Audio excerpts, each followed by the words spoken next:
बिस्मिल्लाहिर्रहमानिर्रहीम। अस्सलाम वालेकुम दोस्तों, उम्मीद करता हूँ आप बिल्कुल ठीक ठाक होंगे। दोस्तों आज है 10 नवंबर सन 2021 और दिन है बुध का। दोस्तों हाल ही में आपके साथ एक न्यूज़ शेयर की थी जिसमें आपको बताया था कि ओमान के सुल्तान जनाब हैतम बिन तारिक साहब ने जो काउंसिल ऑफ मिनिस्टर की मीटिंग है उसकी सदारत की और अल्हम्दुलिल्लाह से काफ़ी कुछ जो अच्छे अच्छे फ़ैसले सामने आए हैं।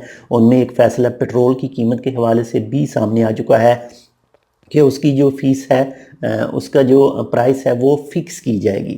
इसके अलावा जो गवर्नमेंट सेक्टर में मुलाजिम काम करते हैं उनकी जो प्रमोशन है वो भी की जाएगी। इसके अलावा जो एक और बयान सामने आया है वो है ओमान की वजारत ख़जाना की तरफ से कहा गया है कि 500 से ज़्यादा जो गवर्नमेंट की सर्विसेज हैं, जो गवर्नमेंट की खिदमात हैं, उनमें उनकी जो फ़ीस है वो भी कम की जाएगी और ये फ़ीस कम की जाएगी 17% से लेकर और 96% तक, यानी 17% से 96% तक गवर्नमेंट की जो 500 से ज़्यादा खिदमात हैं उनकी जो फ़ीस है वो कम की जाएगी। और ये कानून लागू हो रहा है जी जनवरी 2022 से। और जो वजारत ख़जाना की तरफ से ये कहा गया है और ये कहा गया है जी ओमान के सुल्तान जनाब हैतम बिन तारिक साहब की हिदायत पर।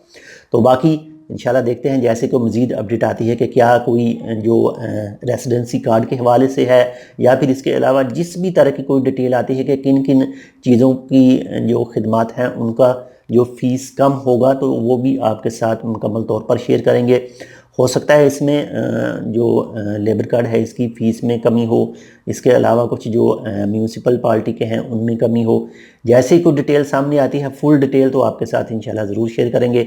और हमारी तो दुआ यही है कि जो रेसिडेंट कार्ड की फ़ीस है इसमें जो है वो काफ़ी ज़्यादा कमी वाक़या हो जाए।